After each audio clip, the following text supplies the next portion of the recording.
Cinema கவர்ச்சியை தாண்டி தாமரைக்கு வாக்களித்த தொகுதி.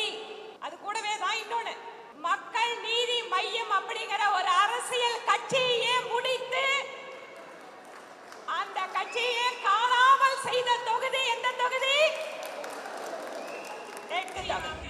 ஓகே, மதிப்பிற்குரிய கோவை தெற்கு சட்டமன்ற உறுப்பினர் வானதி சீனிவாசன் அவர்களே, உங்களுக்காக தான் இந்த வீடியோ.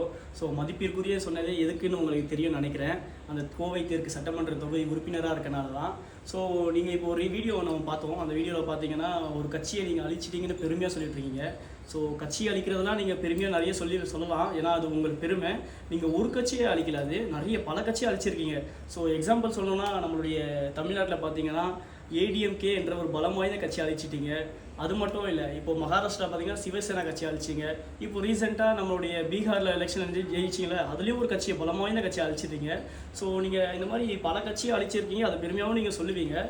நம்ம மக்கள் நீதி மையம் கட்சியை அழிச்சிட்டிங்க சொன்னீங்களே, அது மட்டும் கொஞ்சம் பொய். ஏன்னா மக்கள் நீதி மையம் கட்சி யாராலையும் அழிக்க முடியாது. அது எப்போவுமே மக்களுக்கான கட்சியாக இருக்குது.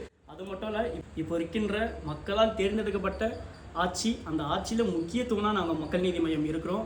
அது மட்டும் இல்லைக்கா, அடுத்த வருஷம் இன்னும் 4 மாதத்தில் உங்களுக்கு நல்ல ஒரு பாடத்தை எடுக்க போகிறோம். அதுக்கு வரைக்கும் இருக்க 4 மாதத்துக்கு மக்களுக்கு ஏதாவது நல்லது பண்ணுங்கக்கா. நன்றி.